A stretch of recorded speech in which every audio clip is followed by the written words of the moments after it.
Welcome back. So today, I did not expect to be making this video. This is a complete surprise to me because I thought we were done with this. This body cam footage is just in the background just so you can look at something. But today, we are looking at another Sarah Boone letter from divorce court.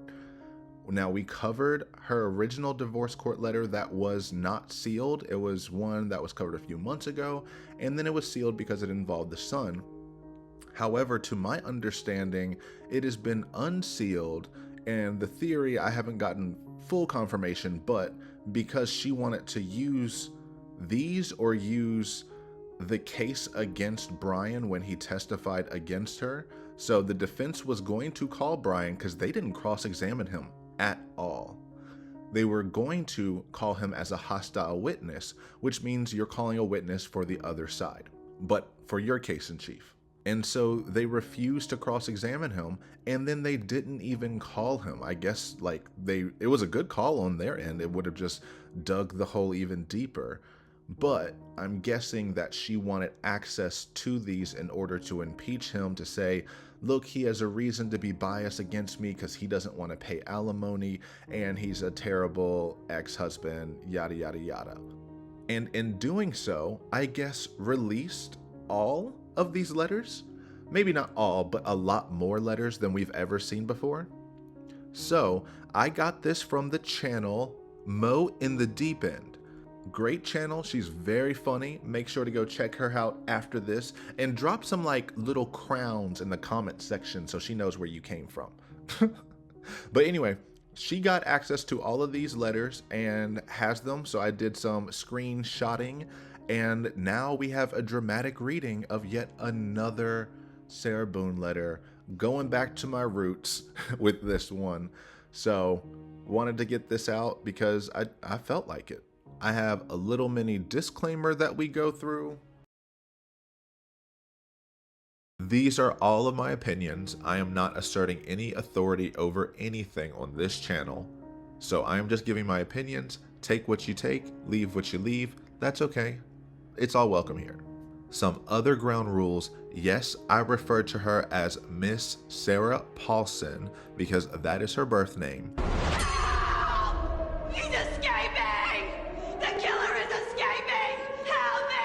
And unless I am reading it in a court document like I have to do in a few minutes, I will be using Miss Paulsen, Sarah Paulsen, Miss Sarah, any combination of it. Second, I will be using George Torres, George pronunciation. Why? Because that was his preference, and we learned that on a clip from body cam footage where a police officer asked him what he would like to be called, how he would like to be referred to as, and it was George. You go by Junior, you go by George? George. Is it George or is it Jorge? Jorge. All right. George. Hey man, I'll call you by your name. Well, you want George? Okay, I'll call you George. So we're going with that. So with that said, we will jump right into it. Okay, so we are covering two letters today. The first letter is to Brian Boone's attorney, family law attorney, who was sending a letter to Sarah in order to have Sarah try to pick a date to have this mediation that they were supposed to have or what have you. And then of course, Sarah is just a snarky blank because she can't answer anyone properly or professionally or with any couth whatsoever. And then the following letter is her letter to Judge Deen himself, because this is different. Like, we have Judge Michael Kranick for the criminal court case. He finally gets to sit down. Hopefully he gets a vacation. I know he doesn't because he's a judge, but hopefully he finds a vacation soon enough and can just decompress from all of this. Next up to the plate, Honorable Judge Michael Deen for the family court case. So she writes a letter to him afterwards. And I believe this is the first letter she writes to him. And this is a completely different case, completely different type of law entirely. And this is still how she behaves and sounds. So with that little background, let's dive right in. This is July 17th, 2022. Mr. Martell, I am in receipt of your letter requesting a date to be set for former husband's petition to modify. but have a few concerns and questions before doing so.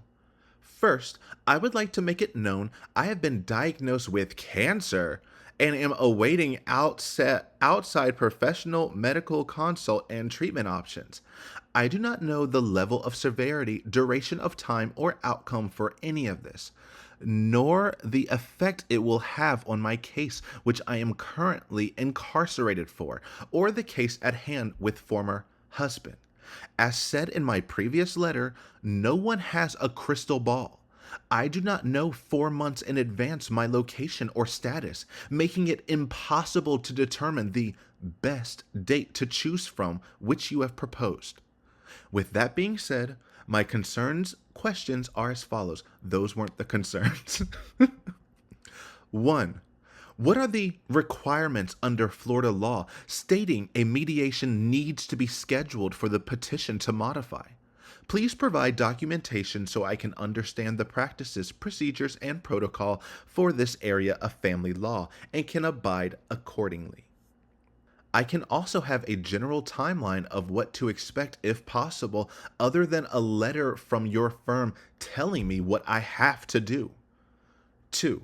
Please provide copies of all documents to be discussed, which includes original marriage paperwork, pre-modifications to see and compare specifically what is being requested to be modified. 3.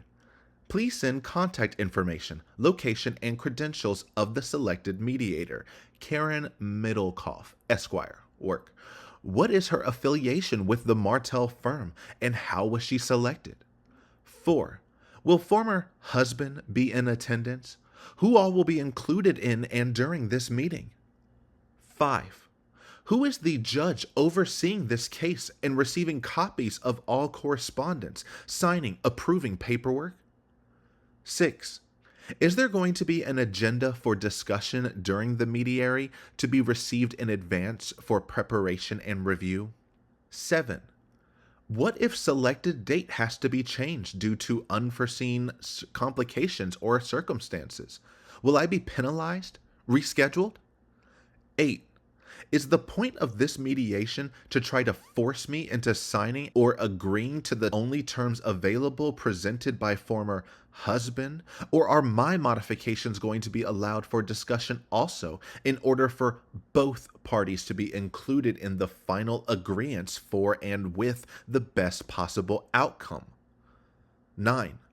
What if I do not agree? 10. How is a video conference scheduled? Will this be a private meeting? Is face-to-face an option? As said, I do not know what date is best for me considering my current situations and now health complications. By answering and explaining further the aforementioned concerns and questions will most definitely assist in my decision making. Your expedited response is greatly appreciated, as well as providing all requested documents and information. Thank you in advance for your assistance, patience, and cooperation. I am continuing my pursuit of seeking representation and still doing everything I can with the minute amount of resources I have available. I am not giving up in any way. So again, thank you and all who are involved for your patience. I look forward to your response. Sincerely, Sarah Boone. Welp. Yeah, that's our Sarah right then and there. This is also July 2022, so she was still emboldened and thought everything was going to go her way. But just wow. So just to contextualize this, I mean, I already said it. This was just Brian Boone's lawyer sending her a letter saying, please provide a date to schedule this mediation. We are going to have a mediation because things need to be modified. Translation, he wants to stop paying your broke ass. Hide the money, y'all. There's poor people around. With your broke ass. Imagine getting that letter and responding like this. Just snarky AF for no reason at all. Does this actually need to be scheduled? And if it is scheduled, is it in person, private, or face-to-face? It's like, why are you just so aggressive with everything you say? It is just so condescending. And she knows it. Why? Because she senses it from someone else calls it out. She can see it anytime it comes her way. However, she wants us to believe that she doesn't intentionally, purposefully send vitriol, condescension, and superiority out with every form and mode of communication she utilizes. So I want you to keep this in your mind before we go on to the next one, which is she does not like having to set up this appointment. She doesn't like that she's being told to set up this appointment or to choose a date, even though they're literally asking for her preference. And then she drops she has a cancer diagnosis. What? Do we believe that?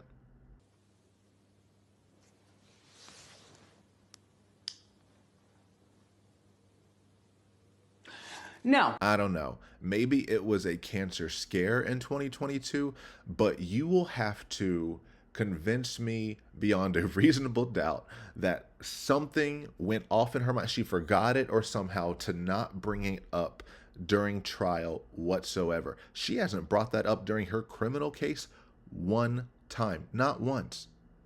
Family court can hear she has cancer. Criminal court, nothing. You mean to tell me that she would sit up in front of a jury of 5 women and 1 male and not admit in some form that she either has cancer or is extremely ill? I just do not believe that she would go this entire trial without bringing up she has cancer once. So that's why I call BS on this. I believe she may have had health complications in 2022 and they may not have been able to figure out what it is, or maybe there was something that was precancerous that was detected early and she had a surgery and it was taken out and she was fine. Either way, I don't believe she has cancer as of today. And I don't believe she would not bring it up if she did. But she wants to make sure that she brings it up right off the top. I want to make sure everyone knows I have cancer. The doctor probably told her that they may have had concerns, they may have found something, they may be doing tests to see if it's cancerous or if it's benign or the options available. Doesn't matter what the doctor actually said.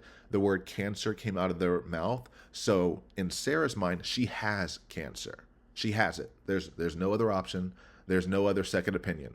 Even though she says she's waiting for a professional opinion, an outside professional opinion. How did you get this opinion to begin with? Is a prison nurse telling you you have cancer? How do they know? So I don't know. So are you waiting for a second opinion from elsewhere somehow? How's that going to happen? You think the prison just flies in other doctors to see you so you can get a second opinion? None of it makes sense ever to me, right? But wow, she's pulled out the cancer card. So, I guess this should have been on our bingo card. I would have put it on my bingo card if we had seen this beforehand, because she brings up how she's a mother and she brings up her son in such a toxic, manipulative way, infinitum, no limit. She will do it always and forever. And she makes sure to specify age a lot. I remember in the video during the trial, there was something she said. She got George to say her 7-year-old. She said my 8-year-old. At other times, she said at my 9-year-old at all of these body cam footages. Linda heard it.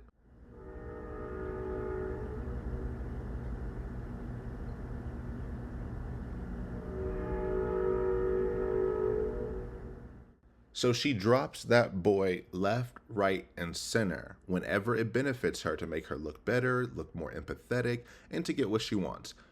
So I have no doubt that she would have done the same thing with this in her criminal court case. I mean, she shamelessly asked for snacks. She asked for Pop-Tarts. She asked for, I can't even remember all the other little miscellaneous things. The fact that she got specific with it, mind-blowing. You mean to tell me she wouldn't bring up she had cancer then? That I have cancer, can I please have a snack? I have cancer, I need my makeup and hair done so I can feel better, or something like that. I don't know. She is one of the most manipulative people out there. I do not believe if this were true, she would not bring it up. So, until I see some proof somehow, for me, Fake news. Oh, that's bad. And then getting back to the letter, she's just condescending again, making demands again. Send me all of this paperwork because I can't believe what you're telling me, even though you're the expert in this and the professional being paid to do these things. But I haven't seen it. So can you send me all the paperwork, all the expected this, the expected that, so I can cross-reference this, cross-reference that, when we know she's not going to read it? She did do that in the criminal case, complained about getting all her files, and then when she was asked about it, oh, well, I haven't been able to go through all of them yet. Uh-huh. Because you just want to make people do things for you and to exert control over them. Because she's the type of manipulator that lets her victories compound. So if you give her an inch, if you give the mouse a cookie, if you give her a win, she will take that win to get another one. And then she will take those 2 wins to get another one. And while I'm saying wins, you can sub that in for abusive manipulation tactics. If you allow her to keep getting away with this, being like, well, you sent me this before, why won't you send me this now? And then that'll build up. Okay, fine, you did 2 things out of the ordinary. Since you did 2 things out of the ordinary, you should do a third for me. And we know that she's done this. Why do we know that she's done this? She's done this with the ankle monitor and with the clothing. At first, I want to wear skirts. Sure, we can get you to wear some skirts. Next, I want Mr. Owens to be able to come to jail to take my measurements to get new clothing. Next, I want makeup and hair. Next, I want snacks. See, because you gave her a little bit, she asks for everything. And who could blame her? She's as shameless as it comes. My dad always says closed mouths never get fed, so speak up for yourself. Her mouth stays open, and she feeds off of the life force of everyone around her. There is nothing she won't ask for. I mean, she went and asked for random people in her apartments to use their bathroom. That is so wild to me. I don't have any neighbors. Like, we have friendly neighbors or whatever. I would never go over there to say, can I use your bathroom? I never feel that comfortable. If y'all get that comfortable, I mean, y'all have to be like friends, not just neighbors. If you are that comfortable with your neighbors, check the belongings afterwards and make sure they didn't leave something there for you. So she's making demands and getting paperwork, that wouldn't be crazy request if it wasn't for the way she asks for things. And the way she asks for things does matter. It almost matters more than the actual thing she's going for, because it shows the intention. The intention is not actually to be informed or to be prepared. It is to control before she enters the room. She wants to say, even though I'm here and I'm handcuffed and I'm in this jumpsuit, does not mean I'm not still in control. And she did that every time. George fights back. She calls the police. I know I antagonized you and hit you and needled you again and again and again and berated you again and again and again. And then as soon as you finally respond and turn around on me, now I got to call the police because I need you to know that even though you got that good shot in, I'm the one in control. And everyone in her life is a villain. George is the worst, most abusive person that ever lived. That's why she loved him and killed him intentionally by accident. Brian was her knight in shining armor, especially in this criminal case. The way she brought him up so many times from the moment the police were in front of her. I don't know if you talked to Brian. I called Brian. Brian this, Brian that. I normally flee to Brian's. At the end, when she's getting arrested, somebody needs to call Brian. Or can I not make a phone call? But now he's this evil villain who abuses you because you always have to be abused by someone. Just so annoying and so over. Okay, I'm just rambling at this point. We're going to move on to the next one, mainly because most of the points in this letter carry right over. So keep what we just heard in mind, and let's see what she had to say to the judge. Judge Deen, after coming back from an outside medical appointment for my cancer and surgery, I really wanted to call my son to hear his voice and brighten my long, arduous day. In doing so, he was checking the mail, telling me I had a letter from you and wanted to be helpful and read it for me. The document was an order to dispense mediation, stating 1. The order was granted by you. 2. Parties can move forward, meaning former husband and his attorney, as I am just told what to do and have no representation. The case is set for trial. When? And 3. The court remains over jurisdiction in the instant case. What does that mean? When my 11-year-old was finished reading, his response was, "I'm sorry, I don't know what Dad's trying to do now." I myself am trying to figure out what new underhanded terror he's attempting, so I decided to call him directly and ask, 1. Why was this sent to him and not me, the other party? What else am I not receiving or being informed about regarding this matter? 2. Why did he not communicate anything to me or with me during any of the multitudinous phone calls we've had since this order was granted or prior to even being generated so this could be avoided? I call almost every day to speak to my son, then call former husband during the day while my son is at school to try and attempt having reasonable conversations, discussions about personal matters such as this. I am trying to alleviate any additional difficulties and am constantly coming up with solutions in everything to work with former husband to complete this process in a positive, fair, and accurate manner.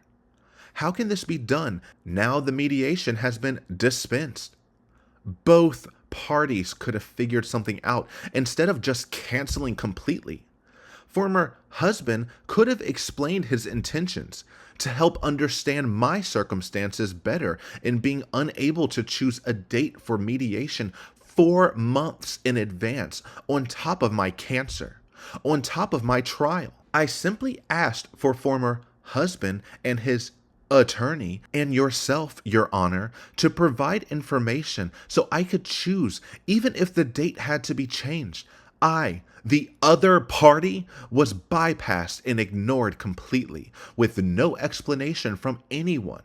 I wasn't even able to respond in a more timely manner because I never received the order or knew was granted until my son happened to check the mail that day and read it to me. Does anyone really believe that? I have thoughts. This mediation is all I have to be rightfully heard and utilize my rights as a mother and human being. To be seen in a clearer light, not as the one-sided, ugly, unfair, slanderous, everything said by former husband. I attempted to be professional and correspond with everyone. I explained my situation and simply asked for some important documents to better prepare, as this would probably be my only opportunity to make myself count in all of this. I asked how to set up a video and asked if face-to-face was an option. My requests and questions were all an attempt to choose a date and schedule this much-needed, very important mediation. I included you also, Judge Deen, after being instructed by former husband's attorney to correspond to him, so you would know my attempt, requests, and willingness to cooperate, as well as my eagerness to complete. I simply asked for paperwork to review, as I do not have any and am being accused by former husband of being difficult and uncooperative by not signing documents I've never seen or knew existed until being served with a summons notifying me of his means to take all I have left other than the marrow from my bones. Whew. She ate with that one. I like that. The marrow from my bones. Please understand, I never said no or that I was not going to schedule. I want to be at my best possible with all information for my review beforehand, as would former husband be and his attorney, but not myself, unless I requested. Why am I being penalized for wanting to be prepared? Why was no explanation or reason given or discussed for canceling the mediation? Why was no attempt made to make sure I, the other party, and the other parent was included along with everyone else to have the same understanding of what was happening? Why was my copy of this order not sent to me at my current location, instead to former husband, who already knew since he was the one who generated the plan? How would I have known any of this if not found and read by my son? Completely unfair and wrong. I am being penalized for doing everything I am supposed to be doing, and for my attempts to show my heartfelt desire and determination to be a part of this, to rightfully be the other party. If I have to go through this too on top of everything else I will and am, it should not be held against me to correspond, make my basic requests, and ask questions, to choose the correct armor of choice for this mediation and ongoing battle so I can confidently explain myself and fight for my rights, and to be the mother I am and will always be. I asked for nothing out of the ordinary. Any caring, competent mother human being would not themselves ask for in a situation as mine. Also, in the letter to me from former husband's attorney providing me mediation dates to choose from, 7/5/22, have you seen? It specifically states, quote, please respond to this correspondence within 20 days of receipt with your preferred date and attendance method. Otherwise, we will unilaterally schedule the conference and send you the details. I did, and I did with my request to help give me a better understanding. So why wasn't this unilaterally scheduled as stated? It was canceled. Would it have been better on my part to have just not corresponded at all so this mediation could have been unilaterally scheduled? I feel if I had not made my willing and eager attempt to abide by everyone's rules and played the part of the terrible low-life inmate former husband and what seems to be everyone else wants me to be, I would be preparing, reviewing, and working around this unilaterally scheduled mediation. I do not understand. No one has made any attempt to help me to. Honorable Deen, please understand this mediation is everything and can help ease the ongoing pain of whatever former husband's daily terror is he choosing to inflict. Makes me beg pitifully for pictures, which I still have not received.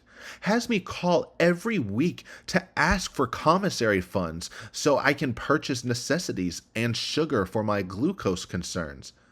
Glucose? I thought you had cancer. Do we have diabetes or do we have cancer? Actually, those two are really common. Damn. Yeah, double homicide. Bitch. No, If you got both. Do I feel bad if she has both cancer and diabetes?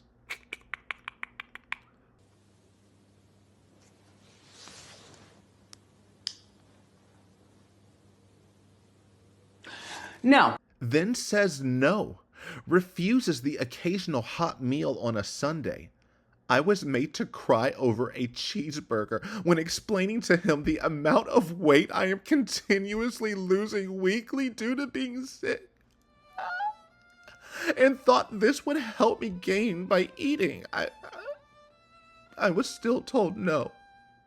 As far as I am aware, the dissolution of marriage agreement regarding alimony, which I did sign, is still and has been in effect, meaning I have funds available to purchase the aforementioned and had been doing previously with no problem, conflict, or difficulty. Everything was non-confrontational and smooth running until former husband implemented, or trying to, these inaccurate, unnecessary modifications. The relief he is seeking could have been avoided until he decided to involve our son and my maternal rights again. One obscure, unfortunate incident I'm sorry, what? One obscure, unfortunate incident? Are you kidding me? Are you kidding me right now? This is why it feels like there's nothing redeemable about you. Things like this: no remorse, no empathy, no recognition of the violent, horrific killing that you admit to doing. You admit that you did this. You never were in dispute that you did not zip him up in there and leave him there. That's how he died. You did that. And you're going to call it one obscure? Obscure implies unknown. It implies uncertainty. We are 100% certain of what happened. Why? Because you filmed it. You literally filmed it.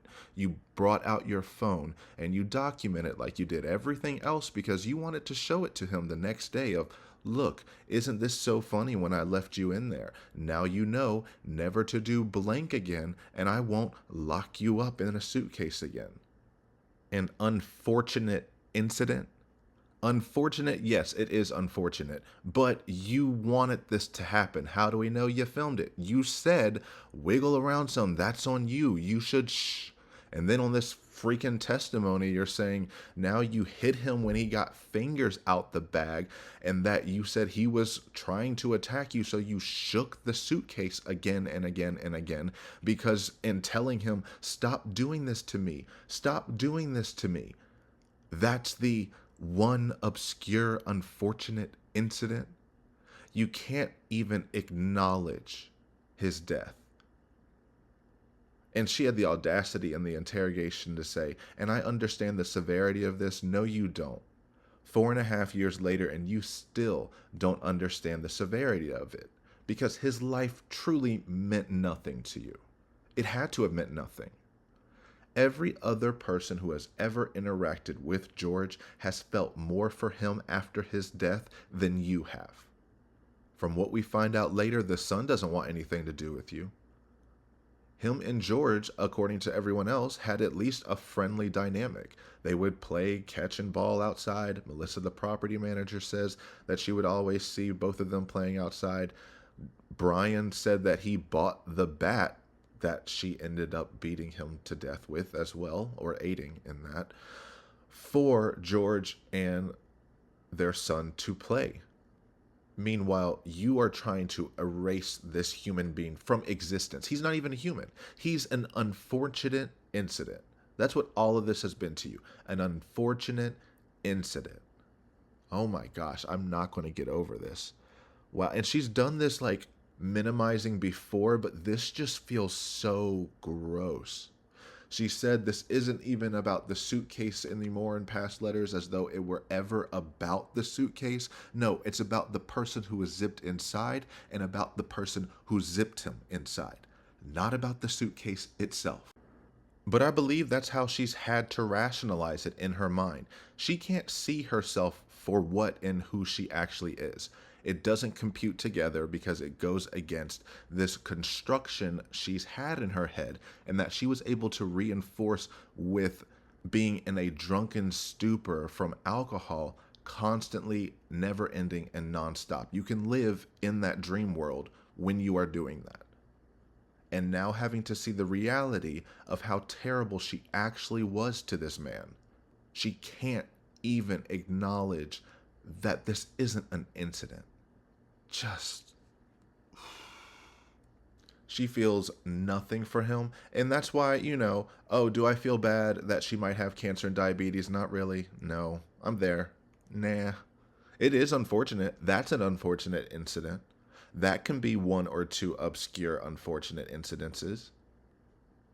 But not you intentionally murdering someone. Does not or will ever define who I am. And it makes no difference where I am for former husband to think I am unable to make meaningful, moralistic decisions involving our son. Regardless of my circumstances, this mediation will allow a just and fair opportunity for both parties to be equally heard. I can make everyone aware I am someone and worthy, most of all, for and to my son. Please, Your Honor, please allow the mediation to be scheduled. Please take into consideration everything I have graciously said and explained, everything I still want to say and have a right to. Please, or provide another suggestion with some kind of facilitator to give a neutral opinion and assistance to both parties to work together. Two parties, two sides, two voices. How else can I be heard, seen, or accounted for?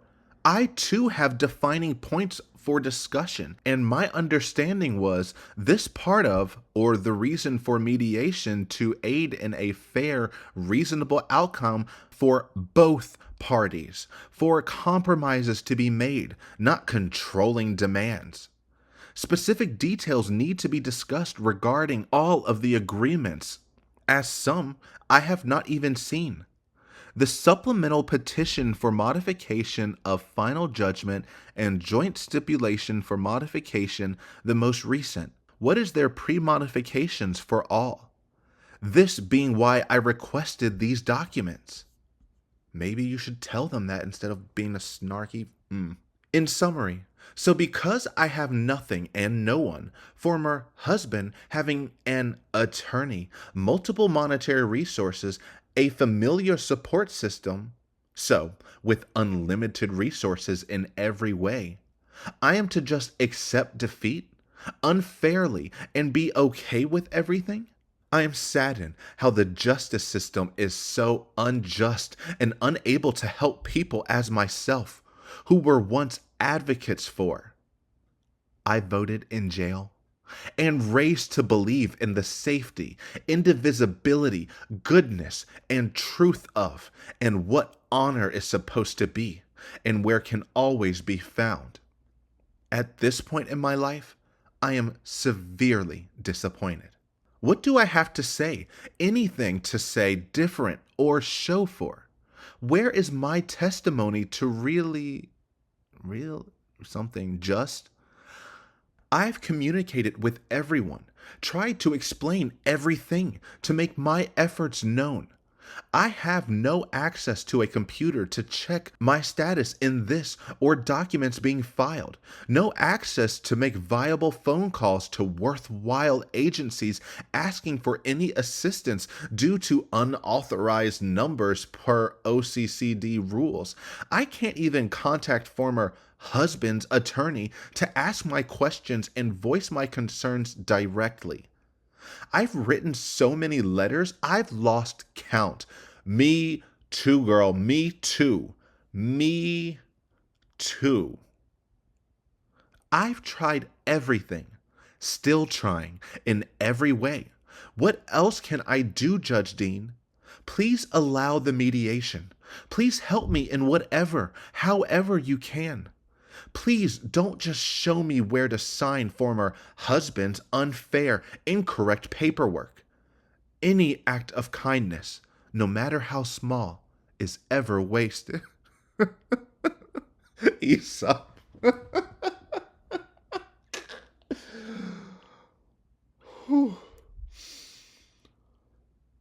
She sneaks them in. I'll tell you what, she sneaks them in. Take me out every time. Thank you always for your time, review, and understanding. For future reference and correspondence, please make sure to use my address as follows. Sarah Boone, Please be fair and see my point of view and determination. I try desperately every day to come up with solutions for and in everything. The reason I am again contacting you directly, hoping and praying you are able to use your right, proper and unprejudiced judgment and authority to help someone as myself finally have testimony to the struggle, which I am and have been long overdue for. I patiently await. Again, I am grateful. Thank you.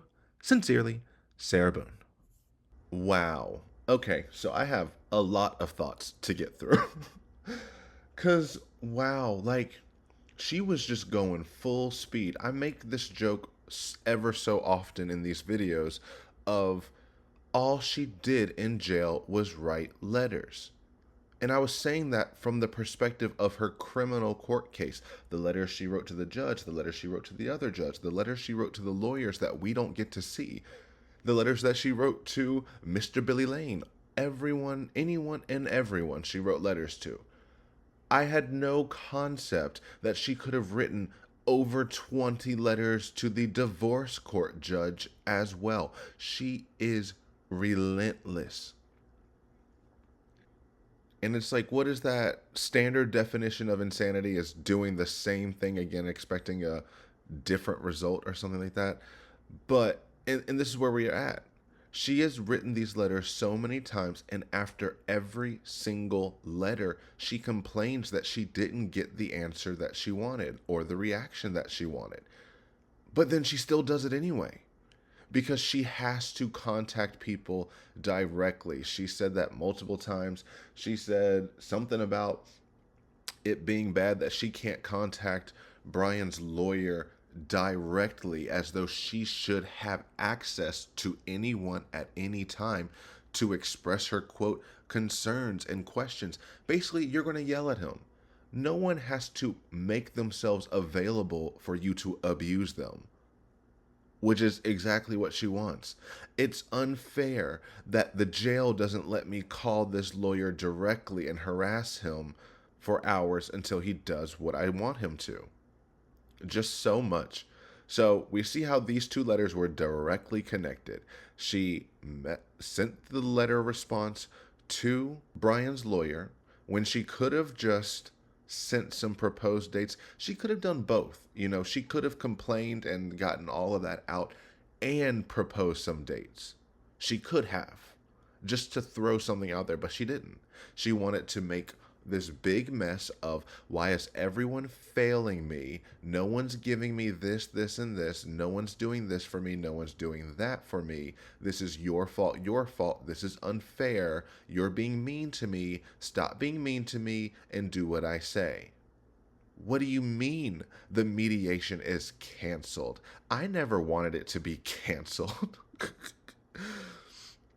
It's just, the contradictions never end. You gave all that attitude, all that snark, all that complaining about a mediation, asking should it even have to be scheduled in the first place, questioning the privacy of the meeting, how it can be happening, this and that. You were not satisfied with anything, and you had just demanding questions written, intentionally handwritten in a condescending manner. Miss Straight A's, I will not let you get away with just thinking that that was okay and that you didn't know what you were doing. You write that way intentionally because you want people to feel the way you want them to feel, and then you're mad when they do feel that way, and then react, and then try to hold you accountable for it. So that way you can squirm away from your words and say, no, no, no, that's not what I meant. She literally is gaslighting through two letters. Now, I don't get gaslit often by letter, but when I do, it is embarrassing. Like, these were on the same day. Like, that's what's mind-blowing to me. She wrote on July 17th and then on July 17th for both of them. And yet the letter to Brian's lawyer sounds like it's from the past, as in you're still making this meeting, versus the letter she wrote to the judge, which sounds like it's in the future after that mediation was canceled. Unless she wrote both of them on the same day and submitted them. I don't know, maybe I got the dates wrong. No, just checked again. So how did she write both of these letters on the same day and they sound in different tense? One's writing in the past, one's writing in the future. I don't know. But yeah, there's a ton to break down in this. One, so your son just happened to check the mail and decided that your 11-year-old wanted to be helpful and open the mail and read you the letter. I don't even know what reading level an 11-year-old is. I'm not sure they're at a legal documents level. That's just me. Maybe he's really brilliant. Maybe that's fine. And, you know, it's not an issue for him to read, but he's not reading with comprehension. This sounds like manipulation out the gate. This reminds me of Letitia when she was, the evil stepmother who murdered her stepson. And he would go to therapy sometimes. And in her interrogation, she said, "Oh, yeah." And he would come back from therapy and he wanted to tell us everything that he told the therapist. And so then he told us. This is giving me those vibes of he wanted to tell me what was in the letter that I 100% told him to go look for. And once he found it, I told him to read it to me. But that's because he wanted to. Why is your 11-year-old in the mail anyway? Is that normal? I don't have an 11-year-old, so I don't know. Maybe they're in the mail. Maybe they're knowing the difference between whose mail is who, opening it, reading it. Also, who's it addressed to? If it's addressed to Brian, that's illegal. If it's addressed to Sarah, I mean, it's still illegal, but she's giving him permission. Why on earth would Sarah's mail go to Brian, though? Because she had her own apartment, and I don't think that Brian would do a mail forwarding to get her mail or allow her to do, or maybe he would. Maybe she would say, "I need my mail to go to somewhere, where I have cancer." And then he's like, "Okay, fine. The mail can come here." Which then puts the expectation on him to get it to her as soon as possible. Drop your whole life, because if you get any of my mail, I need it. But no, you wouldn't have mail forwarding to his house. You have your own jail P.O. box, whatever. You'd have it sent there. So the thought of a letter for you, a legal document for you, was sent in the mail to Brian, but with your name that your son happened to find and graciously volunteer to read because he would just assume that you needed him to read it. He would only assume that if you're like, so what makes more sense in my mind is something like, "Hi, is your father home? Has he talked about this? Has he checked the mail recently? How about you go check the mail? Okay, you got the mail. Is there anything in there for me? Or do you see anything involving this court thing or anything involving this law firm, anything like that? Oh, you see that? Okay, can you read that to me?" Wait, what? That's what was said? Keep reading. And then she starts to take notes. That's what makes sense to me. And then she says, the son says, "I don't know what dad's trying to do." And it kind of, in my mind, read as like an exhausted, like, "What do you want from me? I'm 11. How am I supposed to answer any of this?" Because I know she was firing off questions, being like, "Well, how long has he had that? Is he hiding anything else from me? What is he doing? What is he doing? What is he doing?" And then the son is just, "I don't know what dad is doing. Why am I in the middle of this again?" Something along those lines makes a little more sense to me personally. And then she throws that in a million times. "My son had to read this letter. My son had to find this letter. My son had to find this letter for me." And then she takes that information to say, now I have to figure out what underhanded terror he's going to inflict upon me, calling Brian her abuser again. What underhanded terror. So in order to get away from that abuser and terror, I decide to call him directly and to confront him. And when you have things like these and you over dramatize everything, it makes me doubt everything you say in the other case. Because if you're saying in the other case, you're fearful for your life, you were terrified, he was aggressive, he scared you, you're saying this over nothing, right? You're saying Brian is terrorizing you by not sending you a letter or by not wanting to pay money to a murderer and a deadbeat mother. You use the same big, huge language interchangeably, and it's supposed to meet, all of it is supposed to have the same intensity. But if that is true, and he was terrorizing her all this time, it shows she's not afraid to confront terror, because she calls him directly and questions him. "Why did you do this? Why did you do that? You're hiding something from me. What else are you hiding from me?" And what we learned from those other videos was that, and the text messages, was that if she thinks you stole something or are hiding something or are not telling her something, then you did steal something. You did hold something away from her. You aren't telling her something. 100%.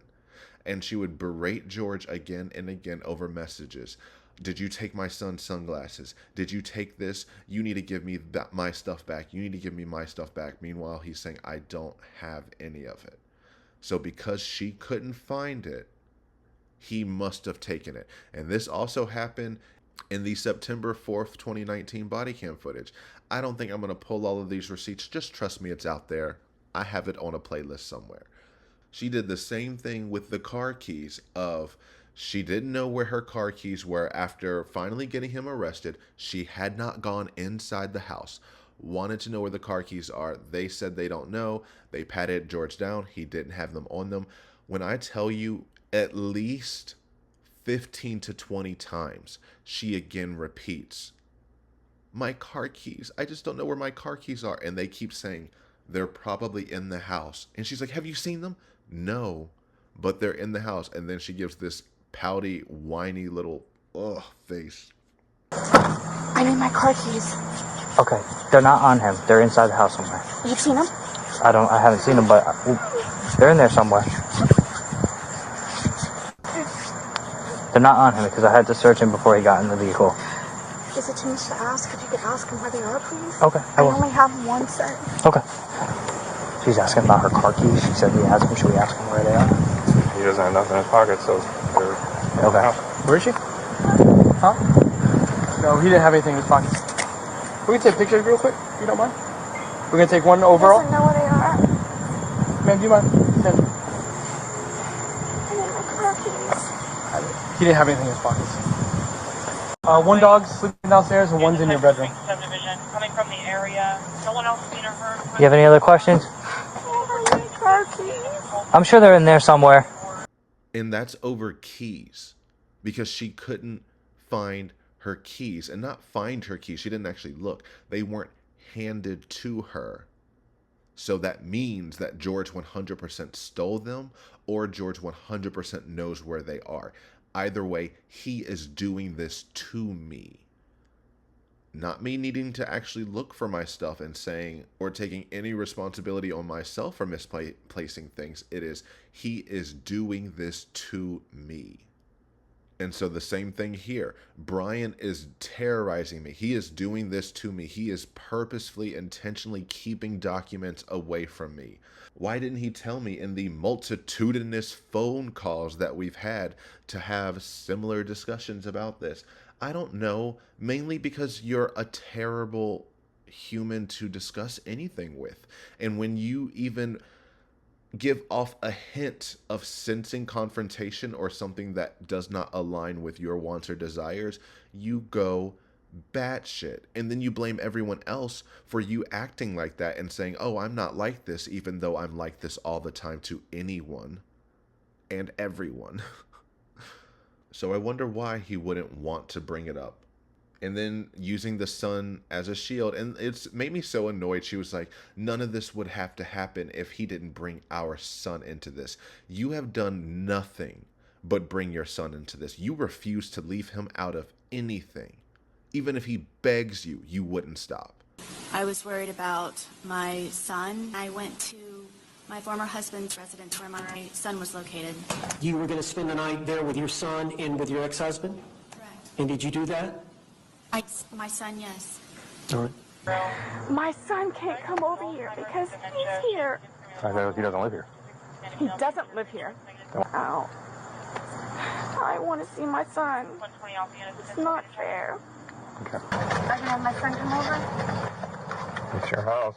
My son at school. That's fine. We will definitely make sure that you don't feel scared when we leave here, okay? When my we leave. 9-year-old. Well, he's at school.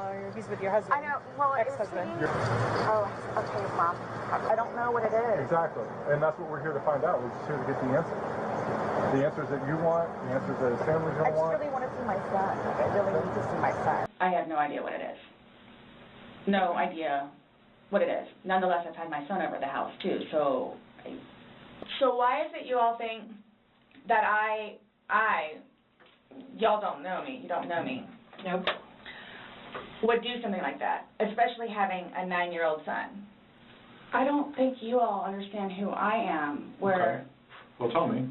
I mean, I've always been a straight A student. I am an outstanding mother to my son. Okay. I excel at everything.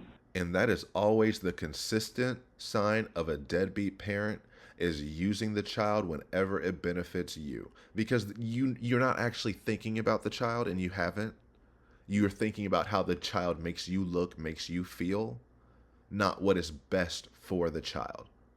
If you were doing what's best for the child, you would leave him as far away from these conversations as possible. You would bring him in only if absolutely necessary. But no, you start off, I went to cancer treatment and was having a arduous, hard day, and so I just wanted to call my son because he just lifts my spirits, and it would have just been, none of this is necessary. Why does the judge need to know this? They don't. Your request is to have a mediation scheduled, and you're opening up with, I was at the hospital for cancer and my son wouldn't answer the phone, or he did answer the phone and while talking to me, he just happened to be going through the mail while he was answering the phone and talking to whatever. Trying to make her stories make sense is only going to like send you into a riptide that never ends of mental chaos and madness, of nonsensicality.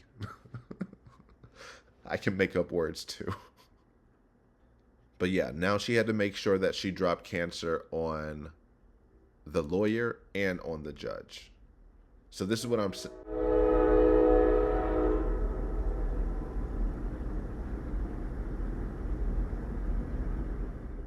Train is fed up too. She has had it.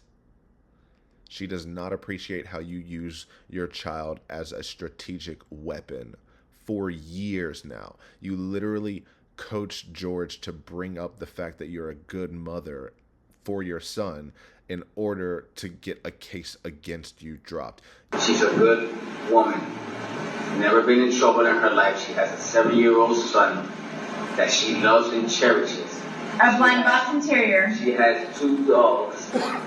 One is blind, one is deaf. You literally, when you ran barefoot, quote unquote, to Brian's house in the middle of the night, disrupting him, you called the police to try to have them go back home, take you back home, arrest George, and then you can do whatever you want to do.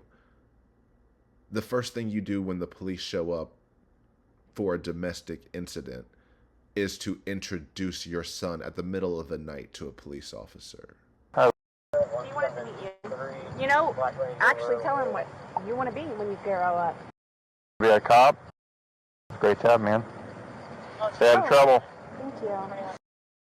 Call you later. That's Night, night, termite. I love you, baby head. Oh, with your ex-husband? Yes. Okay. And to have your son say, oh, look, tell him what you want to be when you grow up. Oh, you want to be a cop? And the cop is so uncomfortable, as we all are, because her decisions never make sense, but she does them so confidently and shamelessly that she gets her way more than she ever should, because no rational person would actually think to do these actions. So anyway, she says she calls her son every day, and you know, that's the entry point, right? And then calls Brian during the day while her son is at school, has to make sure that she puts that in there, being like, I'm not calling Brian to yell at him for myself, because I was calling to talk to my son, and you know, he just happens to be at school, so I called Brian, and then we were just having discussions about matters like these or something like that. Madam, y'all are divorced. He does not want to just talk to you about random discussions. We understand you have no one else. And yes, that is sad, but also don't treat people like crap and they might stay around. You can't control your family members dying. You can't control the friends that you've lost. You can't control all of the bridges that you've burned from your behaviors and relentless antagonism to every living organism around you. So yes, I get why you would want to call Brian every single day to talk circles around and around, because this is how that codependency worked. You get to say all the sweet talks to Brian. You get to boast his head up to where he actually believes, oh, maybe you will change. And I can't believe she got on the stand and said, I was tired of working things out with my husband, so I finally decided, to move on, and that's when I met George. And then the husband's like, no, she had some random ass man walk into our house at 3 a.m. in the morning yelling for her while our child is asleep. And I said I had had it. We had tried to go to couples therapy. She said she would make all these promises, and then it immediately fell away. Now, which story makes more sense? And she cheated on him while they were still, married, and even before they were separated. And now that that's gone, and now that she killed him and has absolutely no one, she wants to bark back up that tree and saying, no, you stepped out on your family. You did that. You decided you didn't want to be responsible and be a part of your family and actually help your child grow and sustain themselves and not rely solely on Brian for absolutely everything, your needs and his, and finances and everything. I'm surprised he put up with it as long as he did. And there's probably some, insecurity issues there too over what kind of love we believe we deserve and earn, because he needed to love himself more and earlier to realize that he deserved better than what he was receiving, that he was being abused. I think he's finally at that moment, at that place inside now where he can say, yes, she was abusive, and that is abuse that I went through. Because when this first happened at this body cam crime scene, he downplayed it all. What can you tell me about her? I don't. She's generally not. She can get a bit violent when she drinks. That was part of it. And you said when she drinks that she can get physically aggressive. She can. I mean, she did it to me a lot, where she'd hit me and stuff like that. I mean, she's tiny. What do you mean hit though? She punched me. I mean, more arms. She many times would use her claws. I mean, I had scratches on my neck at times, on my arms. He said she's tiny. Yes, she would punch me all the time. Yes, she could get violent. Yes, she would scratch me and use her claws and this and that, and downplayed all of it.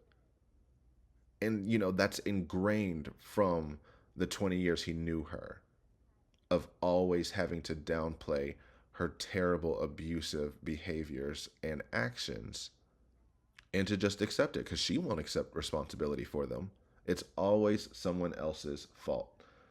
So it seems like you call to bug Brian all the time. And we know that because you even said in the first divorce court letter that we covered, which was actually in the future of this, that you were made to call daily for 13 weeks. Dad says you're annoying and beg all the time. Son told me after asking him to ask former husband if he finally ordered a book and hot meal after being made to call daily to check for 13 weeks. I lie to you because I can. Dad does all the time. Son, you make no difference in our lives. Former husband. For a book and a hot meal. We will get to that hot meal in the past, but in that future letter, you said you called every single day for 13 weeks. You are relentless. This is abusive on every level. Take the hint. If people do not want to talk to you, leave them alone. Give them space. If you were calling every week, once a week, okay, sure. A few times a week, maybe 2 times a week, 2 or 3 max, okay. But you are saying, actually, no, 2 or 3 times a week sounds like a lot, especially when he wants nothing to do with you. Let him call you. You can call weekly to check in to say, hey, hi, can I be a little more involved? And then open up that line of communication like that. But you force your way into everything. You forced George into the suitcase. You forced him into this relationship. You forced Brian to come over. You forced everyone around you. You forced the whole court system to bend and extend and warp and come up with new processes, new protocols, groundbreaking precedents, and arguments that have never been made before and argued before, but are being argued because of you. One singular individual requires the whole world to revolve around you. And if it doesn't, and you sense it doesn't, you will make it. If you sense that they got away from you even a little bit, that they found some kind of solace or catharsis at being away from this constant whirlwind destruction catastrophe of a human who could just swoop in at any moment, to find some normalcy of some distance and appreciate that distance, she can't have that. So she will bug and needle every single day. You will not ignore me. And when you pick up the phone, I'm going to tell you, I have no one else. Are you really going to leave me high and dry in a hurricane? And so then it becomes his fault for her having to bug him. You are forcing me to abuse you by not doing what I'm telling you to. Don't you get it, dummy? If you just did everything I told you to, if you agreed with me on everything I told you to, I would not have to keep harassing you every day and pull our son into this every day and then reflect it and say that you're the one who brings him in. I rarely, if ever, hear Brian initiate bringing his son into a conversation unless the conversation or the question prior specifically elicits that response. When he was talking about their relationship, when he was talking about her, behaviors, her drinking throughout the years, he didn't bring up the son until they got there chronologically.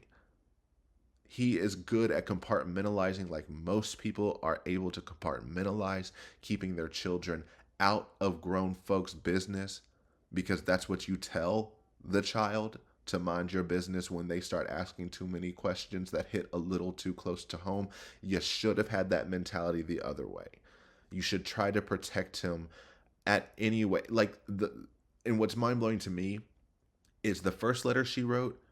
Okay, cool. She didn't know that it would blow up like this. Once the first criminal court letter that she wrote really blew up and she knew people will read these letters, she should have never brought her son up again if she wanted to protect him. Because now she's putting the fact, son, son, son, son, son. She's even quoting him. She's quoting, giving his voice in this letter for the whole world to see and be drawn attention to. And in her mind, she's saying, look, this makes me look better because my prop child pawn said the words that I need them to say. Or at least I'm writing and telling you that they said these words. We'll never actually know. The person who lies about what they say constantly, I don't really trust what they say other people said. So a good parent would leave their child out of it. Even though this is family court, this was not about the child. This is about your alimony. You are the one bringing the child into this. Actually, Brian has the right to bring the child into it, being like, hi, I don't want to pay alimony because I'm a single father now. Raising our child and giving you money is taking away from raising him. So I'm going to keep my money. And I will say some people in the comments are not happy about my opinion over alimony. I get it. Alimony is not child support. I understand. I guess there was a misinterpretation that I was conflating the two. I was balancing them on the scale. She is saying I need alimony. She's not paying child support. It should cancel out, right? But let's just focus on alimony. Yes, she has the right, whatever. Y'all are being like, he must pay, he must pay. No, he doesn't. No, he does not. My apartment has the right to my rent every month. It doesn't mean I have to pay. I mean, I should. I'm supposed to. They're not going to bully me and beat me up and take the money. They're going to take me to court, and the court's going to force me to pay. And that's where we're at. You see, it's his money. It's his money that went into his bank account, direct deposit, because you don't have an account anymore. So it's not your funds, as you said. Yes, I have funds available. Sure, in theory, you should if he were still paying. Absolutely. He's not, so it's not your money, and you're literally in the court process to work that out. So he can say, hi, she is a depraved heart murderer. Can I please stop paying her anything? I'd love that. But yeah, the alimony arguments in the comments is reading a little broke. I'm sniffing a little broke in the comments. There's no judgment there. Hide the money, y'all. There's poor people around. you broke ass. None whatsoever. I'm just saying, zoom out on the alimony conversation and contextualize it under this case. We understand she has the quote unquote right to alimony, but she doesn't have the right to alimony, okay? You are going to have the sheriff come over, knock on my door, and say, if you don't write this check, these handcuffs are going to write it for you. Then fine, here, take my money, take these few little bills, go to commissary, get whatever your fucking cheeseburger. Oh my gosh. She cried over a cheeseburger because of all the weight she's losing due to her sickness. Well, we know that the weight loss did not continue and that she is at a healthy weight now. However, she always just loves to downplay that too. Like when she's on the stand saying he was 5'2". She said she was 5'2", and that he was 5'2", and that he was 103 pounds, and that she was 98 pounds. However, on her intake form in the prison, it says that she's 5'3" and 140 pounds. 98 pounds is pretty close to skeletally. Like we are getting double, zero, tiny, tiny thin. George was skeletal-ish at certain angles. Like it makes sense. She is small. She is not no damn 98 pounds. 140 matches. It makes sense. Unless she went from 98 pounds on February 23rd to 140 pounds on February 25th, the math ain't mathin' for me. Thus, another lie. But she had to cry because she wanted, at first it's like she wanted a cheeseburger. She wants the occasional hot meal on a Sunday. Girl, you know that you called every day for a hot meal, but you like to filter it as in, well, I was super reasonable. All I wanted was one meal on a Sunday, and he wouldn't give it to me because he's a meanie. That's why Mr. Krabs' tiny violin had to make a cameo, because cry me a river. Eat the damn jail food. You don't like it. You refuse breakfast a million times. We know that from the behavior logs. So if you're really that hungry, if you're really that concerned about losing weight, eat the food that's in front of you, not only the food you want that costs someone else's money. And so now it makes sense all the times in the future letter that we covered in the past where you quote him saying, you are not a priority. You are not a priority. You are a murderer. You make no difference in our lives. And you made it sound like, how could he say that? That is just so rude, especially to the mother of his child, because you berate him constantly. To quote George, you overwhelm him. You overwhelm everyone constantly in order to get what you want. Okay, I have to move on to a different point because I just keep circling. And then she says, I was trying to communicate professionally with everyone, and now they're calling me difficult and uncooperative just because I didn't want to sign papers that I hadn't seen yet. That's quite literally meaning you were uncooperative. They asked you to sign the papers. Doesn't matter if you've seen it or not. You did not want to do that, meaning you did not cooperate with what they were asking you to do.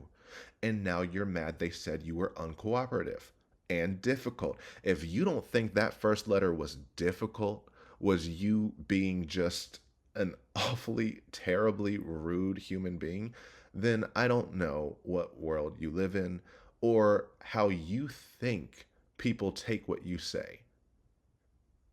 Because she's not dumb. She's stupid, but she's not dumb. She knows exactly what she's doing and the responses she wants from people and how to elicit them. And she's elicited so many negative reactions from people, it's almost clockwork for her to employ the exact same tactics again and again. So she does. And then when people call her out on it, she's like, what? No. She, casts the stone and hides her hand. Very that of, I want you to feel bad, and now that you feel bad and are actually calling me out on it, how dare you? That's not what I meant at all. And now you have to listen to what I'm saying now, not what I said then, Even though then I told you you need to listen to what I'm saying now, and in the future I'm going to tell you not to listen to what I'm saying now, but what I'm saying then now. This is just wild. And of course, it's always her being punished. Am I being penalized for voicing my opinion? No, you're being penalized because you are difficult and make everyone's life worse. You act like just because you have nothing to do all day does not mean everyone else does not have lives. You think your lawyers, the judge, everyone who works there should be able to drop everything and attend to you because you don't have anything to do or preoccupy yourself. So everyone else should stop what they're doing to assist you. And if they don't do that, they're penalizing you because that's your inherent God-given right to control and have dominion over everyone else's time. And if they aren't doing exactly what you tell them, ask them, want them to do, they are abusing you. You are being penalized.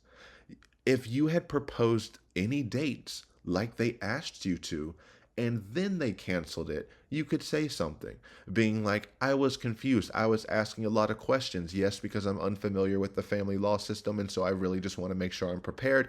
These conversations are really important, and it regards not only myself, but my child, even though this doesn't, but regards myself and my child, and I really just want to make sure I'm prepared. Here are some tentative dates. I would like the opportunity to be able to amend them or to offer new dates if circumstances changes, but no. It was provide me all this information. Why does this even have to happen? Maybe if Brian wasn't so bad, this wouldn't have to happen anyway. Just answer my questions. And now does not want to deal with the consequences of her own actions. Well, if it isn't the consequences of my own actions, what's up? What's up? As is evident by her criminal case right now. And then she was mad, being like, why was it canceled? Why did no one reach out and try to, no one provided an explanation or try to avoid this? She does this a lot of times too. When Bankowitz, when Mr. Padilla, all dropped, Cashman, Hobson, all of them dropped, she says, why didn't they contact me to try to avoid this? Why didn't they do the job of coming to the abuser and saying, hi, you're abusing me, I have to leave, or else I'm going to go to jail with you? Why didn't they do that? Because they knew it was just going to be an endless argument where you blamed them anyway, so what's the point? And it's because she likes to push boundaries so far that she believes she's entitled for someone to tell her when she has pushed too far and that it has gone over the line. She still won't listen, but she feels entitled to, if you don't come to me and say that, then you did wrong to me. You didn't do what you were supposed to do. Even though I crossed everyone's boundaries and did everything horribly wrong and inaccurate and mean and in a brutal and just rude way, means that it's your responsibility to come explain to me that I'm being too much and that things will have to actually change because of my behaviors. That way I can say, oh, I'm so sorry. I didn't mean that. I just wanted you to listen to me and to see that I just want you to know my heartfelt desire to be involved and to, just know anything because everyone's so mean to me. It never ends.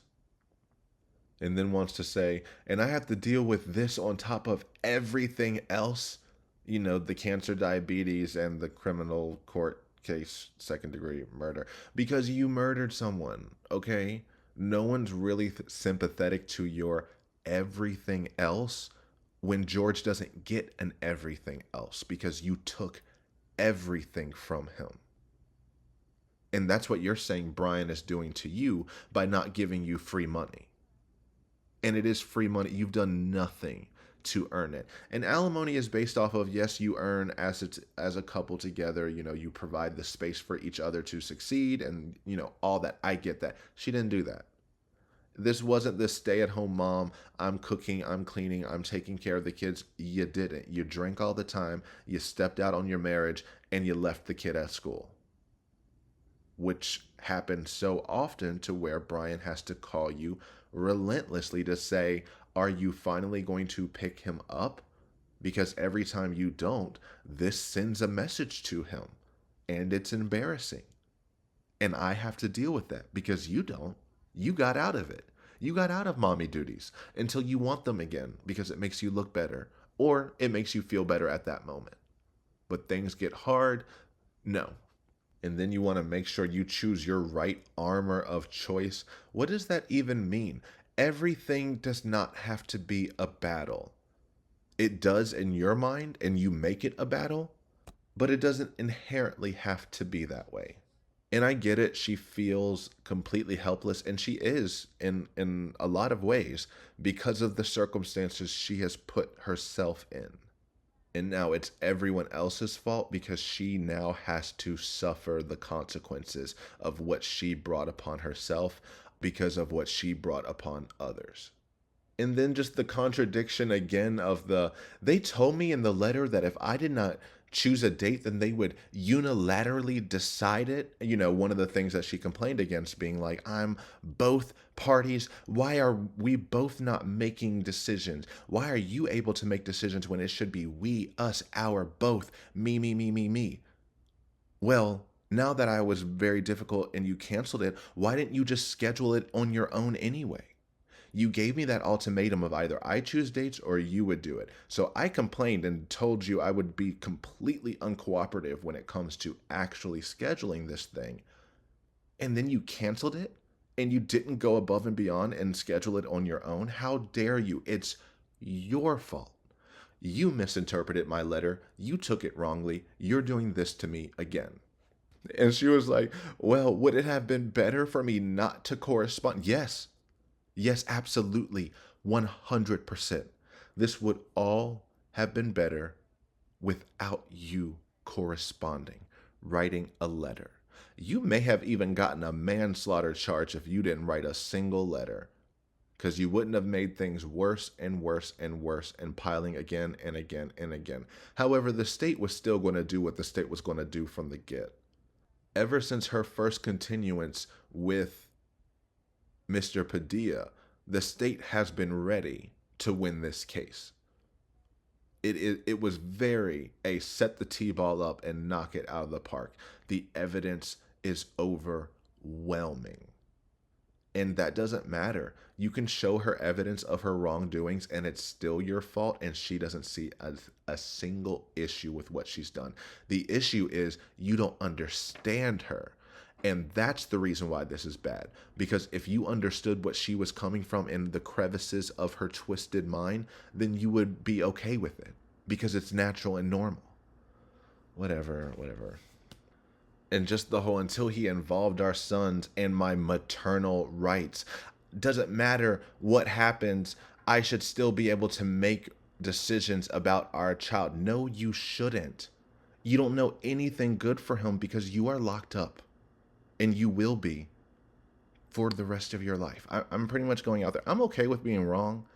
I'm highly doubt that I am. She will be getting a life sentence. If I'm wrong, I'm wrong. But if I'm right, that's kind of a stunt to say it so confidently.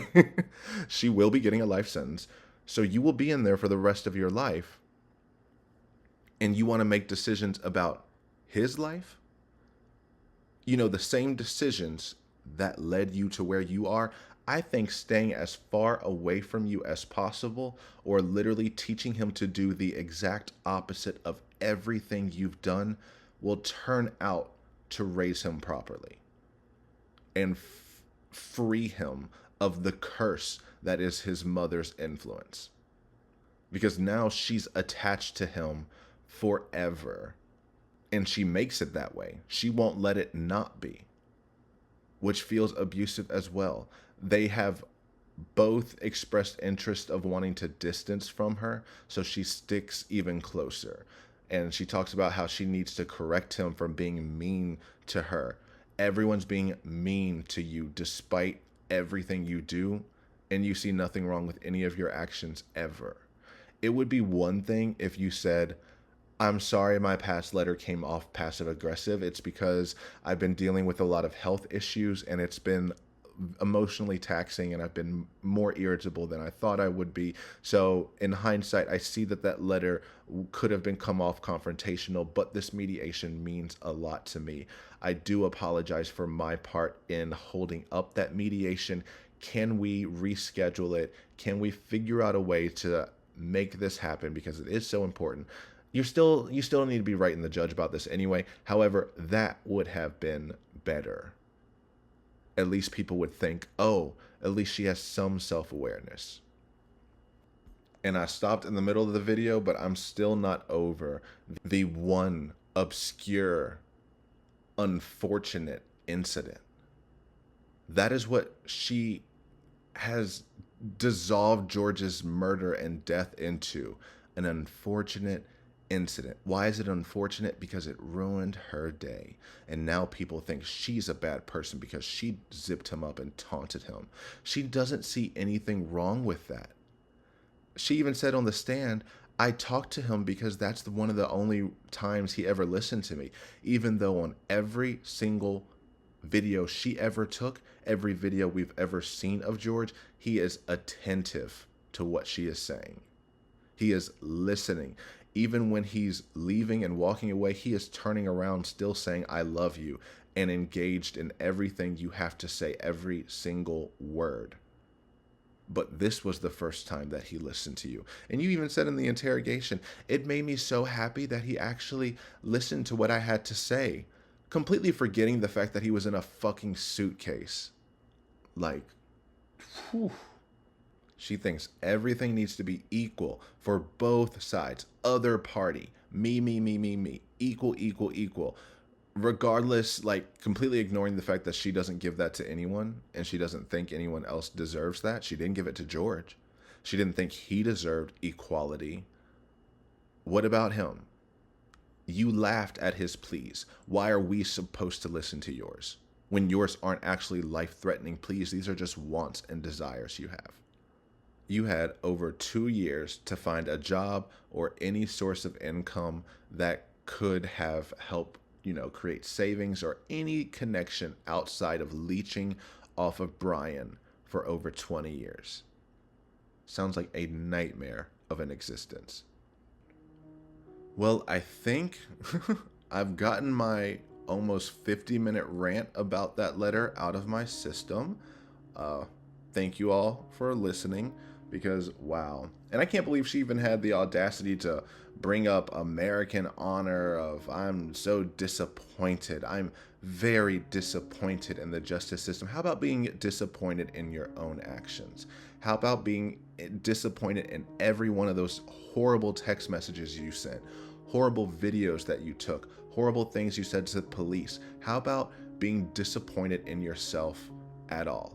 Sometimes we should be disappointed in ourselves. That's healthy. Being disappointed in yourself because you hold yourself to a higher standard than the behavior you exhibited is healthy and natural within reason. She has none of that. She refuses. Everything she does is perfect and justified through her lens because you would understand if you only knew. And she said, as I have graciously explained, as though she's doing us a pleasure, a service for graciously complaining over pages and pages of letters about how everything is unfair. Poor me, poor me, poor me. All right, but we have to cut it somewhere or else I will just keep going. I will just keep going. But this is exciting. I thought we were done with all the letters, but there's a whole new world of dysfunction and disarray in family law court. Just like, wow. So be on the lookout for that. I have some more of those that we'll get to. I do need to finally get back to the videos that I was working on, but I saw this, it popped up, I got giddy, I got excited, I had to do this. So I hope you all enjoyed. And I hope you all continue to stay with me on this ride. And if you enjoyed this video, remember to like, comment, subscribe, dislike if you're feeling it. Until next time. Thank you all for watching.